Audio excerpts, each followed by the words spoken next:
to another episode of Lori's Learning Journey.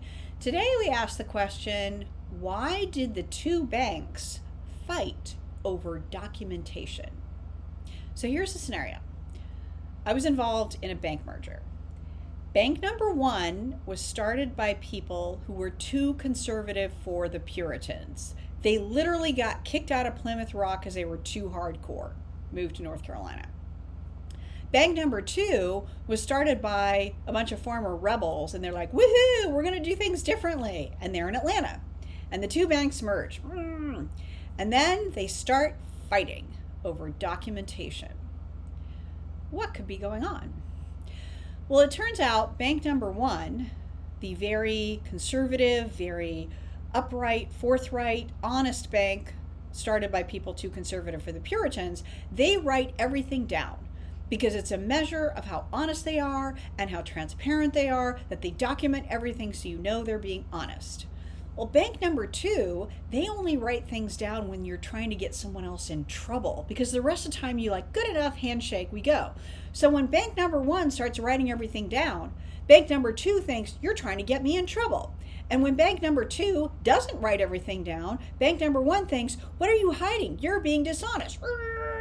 So they actually get along, but that one piece of behavior made them feel like they didn't get along. Haha. So try this at home. Think about someone or something in your life that is doing a behavior that you find very offensive, you find very troubling. And ask yourself, is it true that the intention that you have ascribed to that person is actually what they intend? Or is it that that's what you would mean if you were doing that? So another example, husband and wife, they are very green. They keep a really green home. They don't overuse things. They recycle. They don't waste. So the husband uses a fork. It's not really dirty. So he puts it in the sink because he's going to use it later. His wife comes home, sees the fork in the sink. What does she think? She thinks, you want me to do the dishes? He thinks, oh, what a good boy am I. I'm being super green and not wasting. And she's thinking, why am I the housemaid and having to do the work? So there's probably someone or something in your life that is doing something that you interpret as if they have the intention that you've made up for them, when maybe they don't. I'm excited to hear what you find out. So that's it for today's episode of Lori's Learning Journey.